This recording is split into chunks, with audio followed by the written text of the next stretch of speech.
Assalamualaikum warahmatullahi wabarakatuh. Kali ini kita akan ceritakan beberapa rumah terbakar. Namun ada satu rumah yang tak tersentuh api. Kisah ini memberikan pelajaran yang sangat berharga. Namun sebelum itu, tuliskan di kolom komentar dari mana asal kalian. Seru banget rasanya bisa tahu teman-teman. Yang menonton dari berbagai daerah, terima kasih sudah berinteraksi. Yuk simak ceritanya.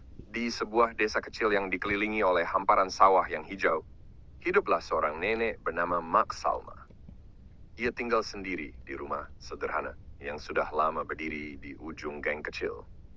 Rumahnya beratapkan genteng yang sebagian sudah mulai retak, dengan dinding kayu yang memancarkan kesan hangat meski usianya sudah renta. Meski hidup sendiri tanpa keluarga di dekatnya, Mak Salma tidak pernah merasa kesepian. Hari-harinya diisi dengan kesibukan yang sangat istimewa. Membaca Al-Quran. Setiap pagi sebelum fajar menyingsing, Mak Salma selalu bangun untuk melaksanakan sholat tahajud. Ia kemudian melanjutkan dengan membaca Al-Quran di ruang tamu rumahnya yang kecil namun bersih. Suara lantunan ayat suci yang merdu sering kali terdengar hingga keluar rumah, menyentuh hati para tetangganya yang kadang melintas di depan rumah. Bahkan, beberapa tetangga merasa pagi mereka tidak lengkap tanpa mendengar suara tilawah Mak Salma. Meski usianya telah memasuki kepala 7, Mak Salma masih sangat rajin menjalani kehidupan sehari-hari. Ia menanam beberapa sayuran di halaman belakang rumahnya, membersihkan rumah, dan memasak makanan sederhana untuk dirinya sendiri. Di sela-sela kesibukannya itu, Al-Quran tidak pernah lepas dari genggamannya. Entah dalam kondisi apapun, Mak Salma selalu menyempatkan diri untuk membaca kitab suci itu. Baginya, membaca Al-Quran adalah cara terbaik untuk mengisi waktu dan mendekatkan diri kepada Allah. Tetangga-tetangganya sering bertanya-tanya, dari mana Mak Salma mendapatkan kekuatan dan ketenangan yang begitu besar. Meski hidup sendiri, ia tidak pernah terlihat murung atau mengeluh. Sebaliknya, ia selalu tersenyum dan menyapa siapapun dengan lembut.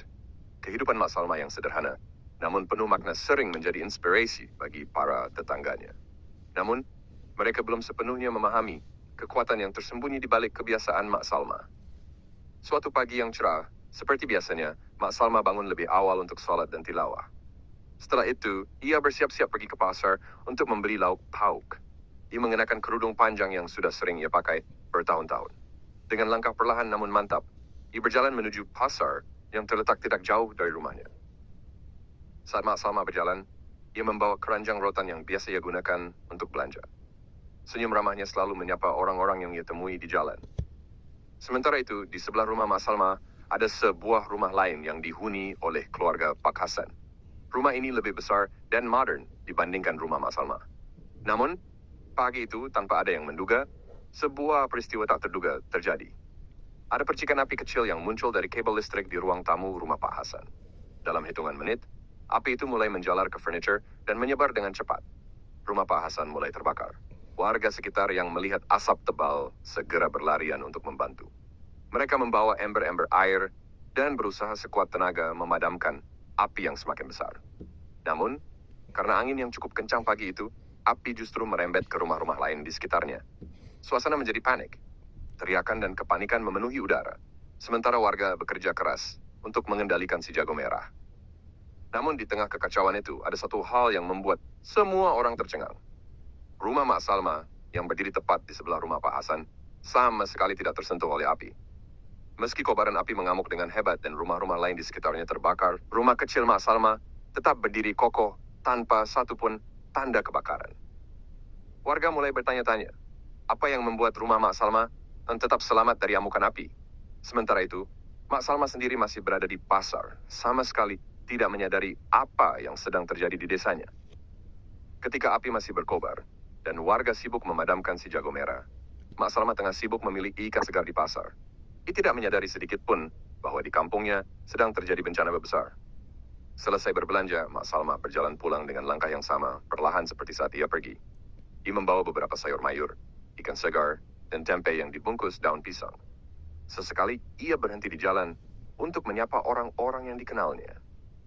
Setibanya di gang menuju rumahnya, Mak Salma mulai merasa ada yang berbeda. Asap hitam mengepul tinggi di langit, dan suara ramai orang-orang terdengar semakin jelas. Isa mempercepat langkahnya dengan hati penuh kekhawatiran. Ketika akhirnya sampai di tikungan menuju rumahnya, ia terkejut melihat kerumunan warga yang sibuk berusaha memadamkan api. Beberapa rumah di sekitar tampak hangus terbakar, dan beberapa warga terlihat memindahkan barang-barang mereka ke tempat yang aman. Namun yang paling mengejutkan Mak Salma adalah ketika ia melihat rumahnya sendiri. Di tengah pemandangan yang kacau itu, rumah kecilnya tetap berdiri kokoh. Tidak ada tanda-tanda api yang menjilat dinding atau atapnya. Bahkan, tanaman di halaman rumahnya tetap hijau, seolah-olah tidak ada apapun yang terjadi. Mak Salma berdiri terpaku, tidak percaya dengan apa yang dilihatnya. Seorang tetangga yang melihat kedatangan Mak Salma segera menghampirinya. "Mak Salma, Alhamdulillah, Mak selamat. Tapi, rumah Mak kok tidak apa-apa, ya?" katanya dengan nada keheranan. Mak Salma mengerutkan kening. "Tidak apa-apa, bagaimana nak? Apa yang terjadi di sini?" tanyanya, masih bingung. Tetangga itu menjelaskan dengan cepat tentang kebakaran yang bermula dari rumah Pak Hasan dan menyebar ke rumah-rumah lain. "Kami semua takut rumah Mak juga akan terbakar, tapi entah bagaimana rumah Mak tidak tersentuh api sama sekali. Ini benar-benar aneh, Mak," tambahnya. Mak Salma hanya bisa mengucap syukur. "Subhanallah, semua ini kehendak Allah," katanya pelan. Air mata haru mengalir di pipinya. Namun ia sendiri tidak mengerti mengapa rumahnya tetap selamat. Sementara itu, kerumunan warga mulai berkumpul di sekitar Mak Salma. Rasa penasaran mereka semakin besar. Seorang ibu bertanya dengan nada takjub, "Mak, apa yang membuat rumah Mak selamat?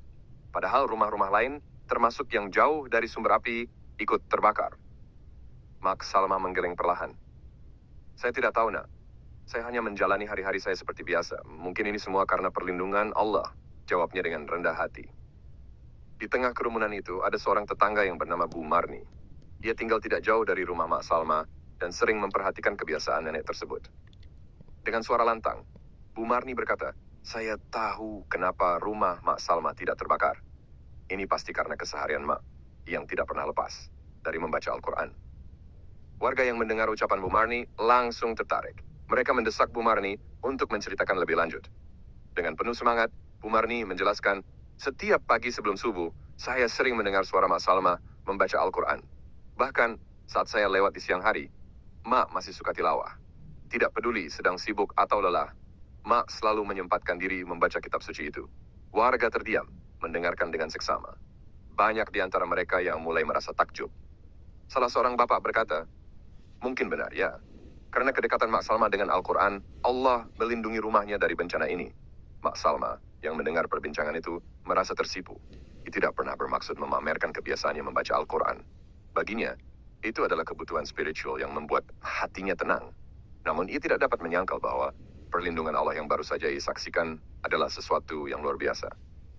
Di tengah keheningan itu, seorang anak muda berujar, "Kalau begitu, mungkin kita semua juga harus mulai membaca Al-Quran. Siapa tahu Allah akan memberikan keberkahan dan perlindungan yang sama kepada kita." Kata-kata anak muda itu menyentuh hati banyak orang. Mereka mulai memandang Mak Salma dengan rasa hormat yang lebih besar. Nenek sederhana itu, tanpa harta berlimpah atau kekuatan fisik, telah memberikan contoh luar biasa tentang bagaimana kedekatan dengan Allah dapat membawa keberkahan dalam kehidupan. Setelah peristiwa kebakaran itu, suasana di desa berubah secara perlahan. Percakapan warga kini tidak lagi hanya tentang bagaimana api merusak rumah-rumah mereka, melainkan juga tentang keajaiban yang terjadi pada rumah Mak Salma. Kejadian itu menjadi bahan pembicaraan di mana-mana. Warga yang sebelumnya hanya sekadar tahu kebiasaan Mak Salma mulai lebih memperhatikan kehidupan nenek itu. Di hari-hari berikutnya, Mak Salma menjadi pusat perhatian.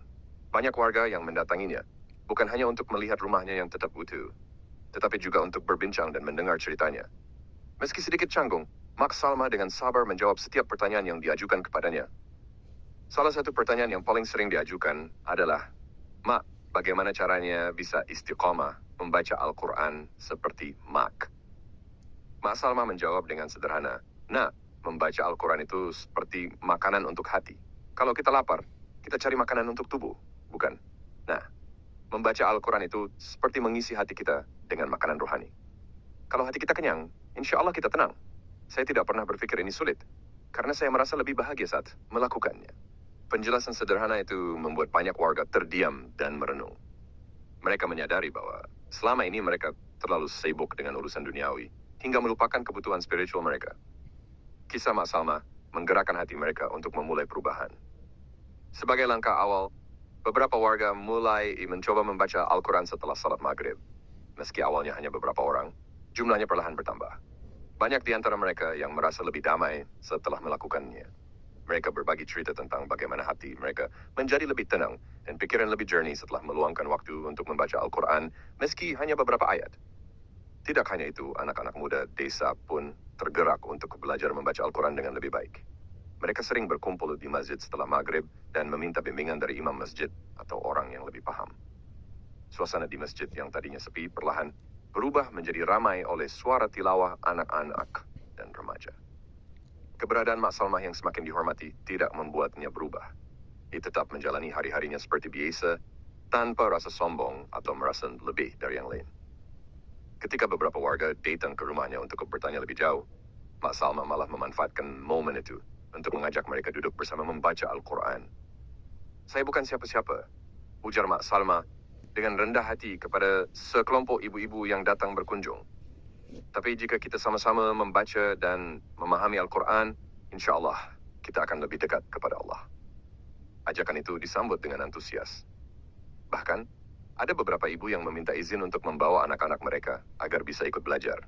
Dari sinilah kebiasaan baru mulai terbentuk. Setiap sore sebelum matahari terbenam, beberapa warga berkumpul di rumah Mak Salma untuk membaca Al-Quran bersama. Suara lantunan ayat-ayat suci memenuhi udara sore yang sejuk, menciptakan suasana yang damai di sekitar rumah itu. Perubahan ini tidak hanya terasa di lingkungan sekitar rumah Mak Salma. Secara perlahan, kebiasaan membaca Al-Quran mulai menyebar ke seluruh desa. Para orang tua yang terinspirasi oleh cerita Mak Salma mendorong anak-anak mereka untuk lebih sering membaca Al-Quran. Bahkan, beberapa keluarga mulai mengadakan tadarus bersama di rumah masing-masing. Kehidupan di desa itu mulai berubah. Warga merasa lebih rukun, damai, dan tentram. Konflik kecil yang sebelumnya sering terjadi di antara mereka mulai berkurang. Mereka percaya bahwa semua ini adalah berkat dari kebiasaan baru mereka membaca Al-Quran yang terinspirasi oleh Mak Salma. Seorang pemuda bernama Rudy, yang sebelumnya jarang beribadah, bahkan mengungkapkan, "Saya dulu merasa hidup saya penuh masalah. Tapi sejak mulai membaca Al-Quran, hati saya jadi lebih ringan. Rasanya seperti menemukan arah hidup." Kisah Rudy dan warga lainnya terus menjadi bukti nyata dari perubahan yang terjadi di desa itu. Mereka tidak lagi hanya memandang membaca Al-Quran sebagai ritual keagamaan, tetapi sebagai kebutuhan hidup yang memberikan mereka kekuatan dan ketenangan. Perubahan yang terjadi di desa itu semakin nyata. Kehidupan warga yang sebelumnya terasa biasa saja, kini dipenuhi dengan semangat baru. Kebiasaan membaca Al-Quran tidak lagi menjadi sesuatu yang asing. Hampir setiap rumah di desa itu kini memiliki satu atau lebih anggota keluarga yang rutin membaca Al-Quran. Desa yang dulu sunyi setelah waktu maghrib, kini ramai oleh suara tilawah dari berbagai penjuru. Masjid yang sebelumnya hanya penuh saat salat Jumat, kini menjadi lebih hidup. Setiap malam, banyak warga yang datang untuk mengaji bersama. Anak-anak, remaja, bahkan orang tua berkumpul di masjid untuk belajar membaca Al-Quran. Suasana masjid dipenuhi dengan kebahagiaan dan semangat. Anak-anak berlomba-lomba menghafal surah pendek, sementara para orang tua memperdalam tajwid mereka. Warga juga mulai merasakan keberkahan dalam kehidupan mereka. Hubungan antar tetangga menjadi lebih harmonis. Konflik kecil yang dulu sering terjadi, seperti perebutan tanah atau pertengkaran ringan, perlahan menghilang. Warga merasa lebih sabar dan saling menghormati. Mereka percaya bahwa kedekatan mereka dengan Al-Quran telah membawa perubahan besar ini. Salah satu kisah yang menyentuh hati adalah tentang Pak Hasan, pemilik rumah yang pertama kali terbakar. Setelah kejadian itu, ia merasa sangat terpukul karena kehilangan hampir semua harta bendanya. Namun, ia mengaku menemukan ketenangan ketika mulai membaca Al-Quran setiap hari. Awalnya, saya membaca karena ingin mencari penghiburan, ungkap Pak Hasan kepada warga lain dalam sebuah pertemuan di masjid. Tapi sekarang, membaca Al-Quran menjadi kebutuhan.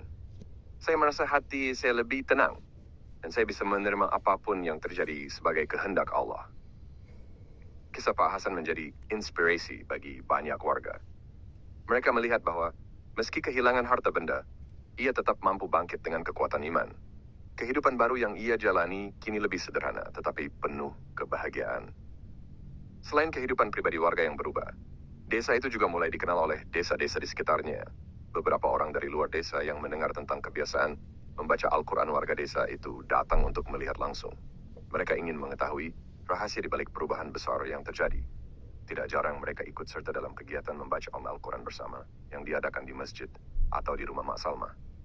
Mak Salma sendiri tetap menjalani hidup seperti biasa. Tetapi ia tidak bisa menghindari perhatian dari banyak orang. Setiap hari, ada saja orang yang datang ke rumahnya untuk berbincang, belajar membaca Al-Quran, atau sekadar meminta nasihat. Meski usianya sudah tua, Mak Salma selalu menerima mereka dengan senyuman. "Mak, bagaimana caranya supaya kita bisa istiqomah, seperti Mak?" Tanya seorang ibu muda suatu hari. Mak Salma tersenyum lembut dan menjawab, "Nak, kita hanya perlu memulai. Jangan berpikir terlalu jauh atau merasa takut, tidak bisa. Cukup luangkan waktu setiap hari, meski hanya beberapa menit. Lama-kelamaan, hati kita sendiri yang akan merindukan Al-Quran." Jawaban sederhana itu menyentuh hati banyak orang. Mereka menyadari bahwa istiqomah tidak harus dimulai dengan sesuatu yang besar. Bahkan, langkah kecil seperti membaca beberapa ayat setiap hari bisa membawa perubahan besar. Suatu hari, Imam Masjid Desa mengundang Mak Salma untuk berbicara di hadapan para warga setelah salat maghrib. Meski awalnya ragu, Mak Salma akhirnya setuju. Dengan suara yang tenang dan lembut, ia bercerita tentang perjalanan hidupnya dan bagaimana Al-Quran menjadi bagian penting dari kesehariannya. "Al-Quran adalah teman saya," katanya. "Ketika saya sedih, ia menghibur. Ketika saya senang, ia menuntun. Saya tidak punya banyak harta atau keluarga, tapi saya merasa cukup karena saya punya Allah dan kitabnya." Warga yang mendengar kata-kata itu terdiam. Banyak yang menahan air mata. Mereka merasa bahwa apa yang dikatakan Mak Salma bukan hanya nasihat, tetapi juga cerminan dari kehidupan yang telah ia jalani selama ini. Kata-katanya sederhana, tetapi penuh makna. Sejak saat itu, desa tersebut semakin dikenal sebagai desa yang religius. Banyak orang yang datang untuk belajar dari warga desa tentang bagaimana membangun kebiasaan membaca Al-Quran. Bahkan, beberapa pemuda dari desa itu mulai mengajar anak-anak di desa lain untuk membaca Al-Quran. Mereka ingin menyebarkan keberkahan yang mereka rasakan kepada orang lain. Perubahan besar yang terjadi di desa itu perlahan menarik perhatian dari desa-desa sekitar. Cerita tentang bagaimana sebuah kebiasaan sederhana, yakni membaca Al-Quran, mampu mengubah kehidupan warga menyebar seperti api unggun di malam yang gelap. Desa yang dulu dianggap biasa saja, kini menjadi teladan bagi banyak orang. Sejumlah tokoh masyarakat dan pemuka agama dari desa lain datang untuk melihat langsung suasana di desa itu. Mereka ingin memahami apa yang membuat desa ini begitu berbeda. Ketika tiba, mereka mendapati bahwa suasana di desa itu memang luar biasa. Warga tampak ramah, bekerja sama, dan hidup dalam kedamaian. Bahkan, suara tilawah Al-Quran terdengar dari hampir setiap sudut desa, terutama selepas maghrib. Salah satu pengunjung, seorang ustaz dari desa tetangga, menyampaikan kekagumannya saat berbincang dengan para warga. "Saya belum pernah melihat desa seperti ini. Tilawah Al-Quran tidak hanya dilakukan di masjid, tetapi juga di rumah-rumah. Ini adalah contoh nyata bagaimana Al-Quran menjadi bagian dari kehidupan sehari-hari."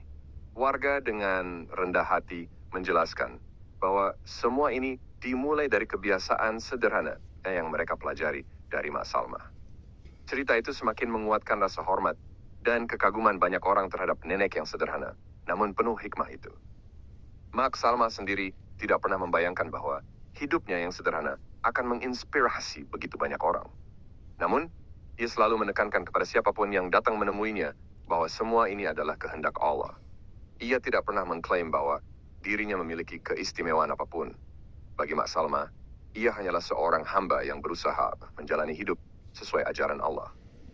Ketika seorang wartawan lokal datang untuk mewawancarainya, Mak Salma hanya berkata, "Apa yang saya lakukan bukan hal besar. Saya hanya mencoba melakukan hal kecil dengan hati yang ikhlas. Jika itu membawa manfaat bagi orang lain, itu semua karena rahmat Allah." Namun, warga desa memiliki pandangan yang berbeda. Bagi mereka, Mak Salma adalah simbol kekuatan iman. Sosok yang mengingatkan bahwa kedekatan dengan Allah melalui Al-Quran bisa membawa keberkahan. Bahkan dalam kehidupan yang sederhana, desa sebagai pusat pembelajaran. Dengan semakin banyaknya orang yang datang ke desa itu, warga memutuskan untuk menjadikan masjid mereka sebagai pusat pembelajaran Al-Quran. Mereka membentuk kelompok-kelompok belajar yang terbuka untuk semua orang, baik warga desa maupun pendatang. Setiap malam, masjid dipenuhi oleh anak-anak, remaja, dan orang dewasa yang belajar membaca dan memahami Al-Quran. Beberapa pemuda desa bahkan mengambil inisiatif untuk menyebarkan kebiasaan membaca Al-Quran ke desa-desa lain. Mereka pergi ke tempat-tempat yang membutuhkan bimbingan agama dan mengajarkan cara membaca Al-Quran dengan baik dan benar. Semangat mereka tidak hanya membawa manfaat bagi desa mereka sendiri, tetapi juga menyebarkan cahaya Islam ke tempat lain. Salah satu pemuda, Rudy, yang sebelumnya jarang beribadah, kini menjadi salah satu penggerak utama kegiatan ini. Ia merasa hidupnya telah berubah total sejak memulai kebiasaan membaca Al-Quran. Saya ingin orang lain merasakan apa yang saya rasakan, katanya dengan penuh semangat. Hidup saya dulu kosong, tetapi Al-Quran memberi saya arah. Seiring waktu, perubahan ini membawa dampak yang semakin besar. Desa itu tidak hanya dikenal sebagai desa yang religius, tetapi juga sebagai desa yang damai dan penuh keberkahan. Ekonomi desa perlahan membaik, hubungan antar warga semakin erat, dan angka kriminalitas hampir nol. Bahkan, pemerintah setempat mulai memperhatikan desa itu. Mereka menjadikannya contoh dalam program-program pembangunan berbasis nilai-nilai agama. Desa itu sering dijadikan tempat studi banding oleh desa lain yang ingin membangun masyarakat yang lebih harmonis. Mak Salma tetap menjadi sosok sentral di balik semua ini. Meski usianya semakin lanjut, ia tetap menjalani hari-harinya dengan kebiasaan yang sama. Hingga suatu hari, di usianya yang ke-80, Mak Salma berpulang ke rahmatullah. Kepergiannya membawa duka yang mendalam bagi seluruh warga desa. Namun, semangat dan warisannya tetap hidup di hati mereka. Setelah kepergian Mak Salma, warga desa berinisiatif mendirikan sebuah taman belajar Al-Quran yang diberi nama Taman Al-Quran Mak Salma. Tempat itu menjadi pusat kegiatan keagamaan, tidak hanya bagi warga desa, tetapi juga bagi masyarakat dari tempat lain. Semangat Mak Salma untuk mendekatkan diri kepada Allah melalui Al-Quran terus hidup di taman itu. Kini, desa itu tidak hanya dikenal sebagai tempat keajaiban terjadi, tetapi juga sebagai desa yang mengajarkan kepada dunia bahwa kekuatan iman dan kedekatan dengan Al-Quran mampu mengubah segalanya. Warisan Mak Salma tidak hanya tertulis di papan nama taman itu, tetapi juga di hati setiap orang yang terinspirasi oleh kehidupannya. Kisah ini adalah pengingat bahwa meski hidup sederhana, seseorang bisa membawa perubahan besar melalui kebiasaan kecil yang dilakukan